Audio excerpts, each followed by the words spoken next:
On the northwest coast of France lies the most famous and mysterious collection of ancient standing stones found anywhere in the world. Stretching across an astonishing 2 miles of rolling countryside, more than 3,000 giant monoliths are organized in neat formations. They're collectively known as the Carnac stones. The megaliths of Carnac in Brittany are just amazing. Some of them stand about 30 or 40 feet tall. There's multiple avenues of stones going right over hills. No one's really worked out exactly what their purpose is.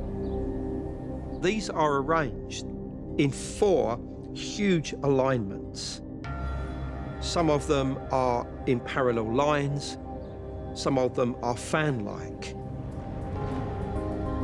Archaeologists believe the monoliths were erected more than 6,000 years ago, making them older than the Great Pyramid of Egypt and the stone circles of Great Britain. But just why the stones are in such precise alignments remains a mystery. One of the most interesting is the alignment of Carnac.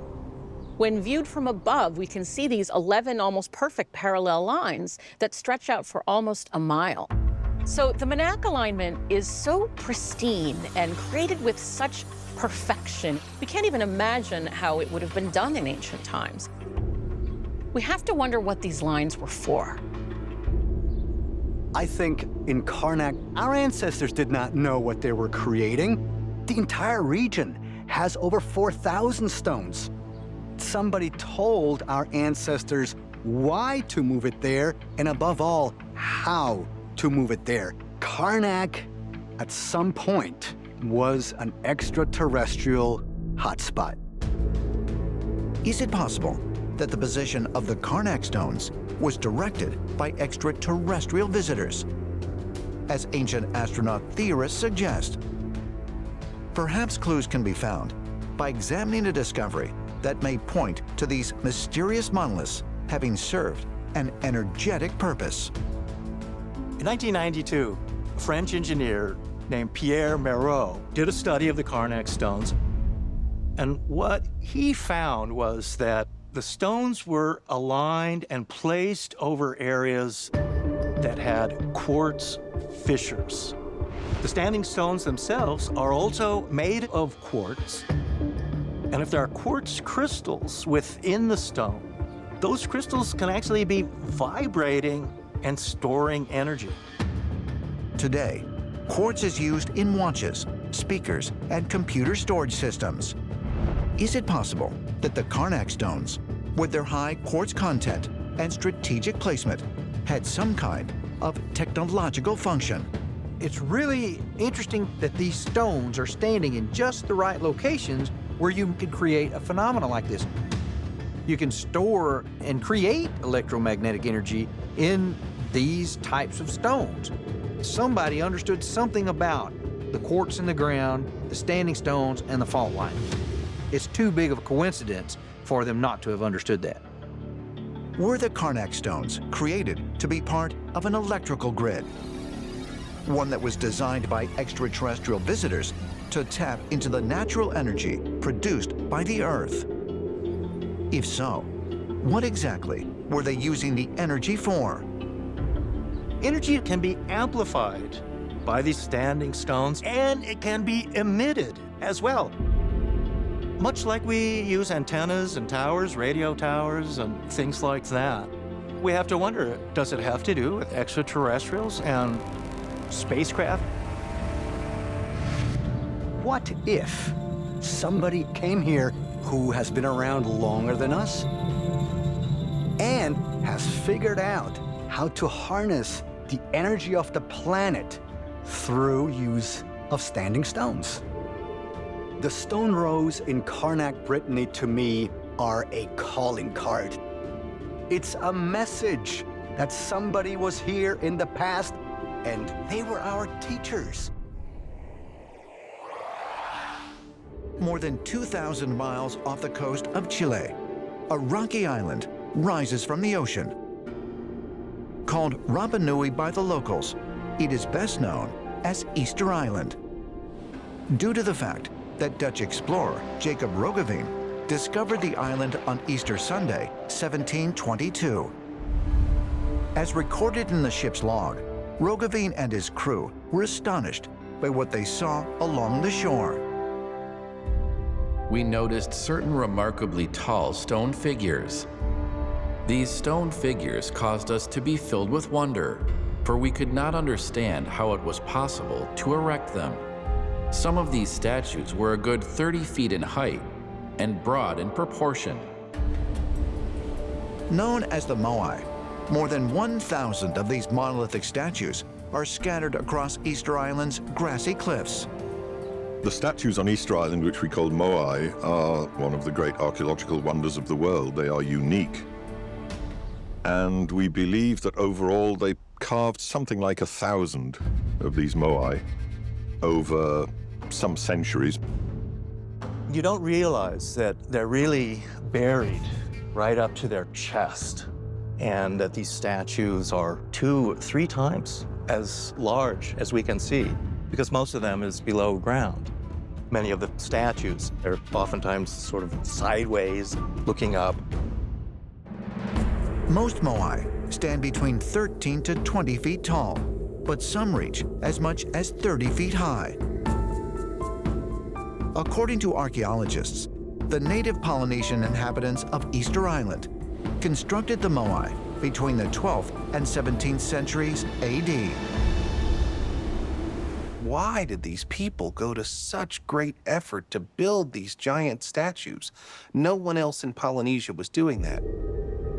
When you talk to the people of Easter Island today, the Rapa Nui people, they say that they were doing them to honor certain important ancestral ariki, or rulers. These Moais are images of great ancestors. As far as ancient astronaut theorists are concerned, these monolithic figures aren't just depictions of ancient rulers, but visitors from another world. The thing about these Moai is that they have these very strange faces, very elongated. They don't look quite human. They're humanoid, but they're somehow different than ordinary humans. They look almost alien in appearance. And you have to wonder, what do they ultimately represent? You cannot exclude that they are representation of celestial ancestors. We have all these statues, and the faces of the statues do not look like the Easter Islanders. The statues they created, they look like robots with long, narrow noses, with narrow lips. They have nothing which compares the Easter Island people. Is it possible that the Moai depict extraterrestrial beings who were once present on Easter Island? Ancient astronaut theorists say yes, and suggest these visitors also helped in the erection of the giant statues. According to the local Rapa Nui people, their ancestors possessed a type of divine energy called mana that allowed them to levitate the Moai. The king was given the gift of mana from the great creator god, Makemake. Mana is a magical energy, and it seemed to be capable of extraordinary feats. And the king used the power of mana to command that the great stone statues walk. In my opinion, mana was some type of extraterrestrial technology that allowed these stones to be levitated into place. Wiltshire, England. The Neolithic monument, known as Stonehenge, has dominated the landscape here for no less than 5,000 years. This iconic stone circle consists of an outer ring of 30 monoliths, topped by connecting horizontal lintel stones.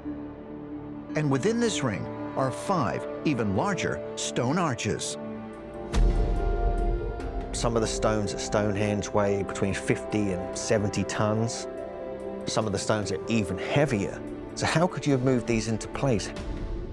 If we go to the traditions of ancient England about how the stones were moved, We know that there are stories of Merlin somehow levitating the stones all the way from Ireland. Merlin, the powerful wizard of British mythology? According to some researchers, Merlin was not only real, but a figure who was not of this world. The great 20th century French philosopher and historian Jean Markel wrote over 40 books on the Celtic traditions and was adamant that Merlin was an incredibly powerful, otherworldly being. And in a number of legends, Merlin brought the understanding of how to utilize these stones in some extraordinary way in terms of technology, communications, energy. Could the legend of Merlin really be the story of an ancient alien visitor? One who helped to build the mysterious Stonehenge monument for some kind of technological purpose?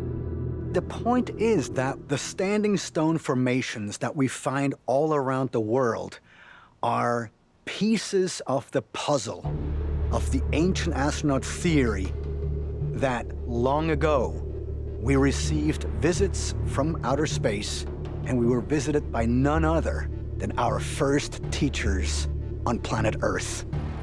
But if Stonehenge really was of extraterrestrial design, the question remains, what purpose might this megalithic stone circle have served?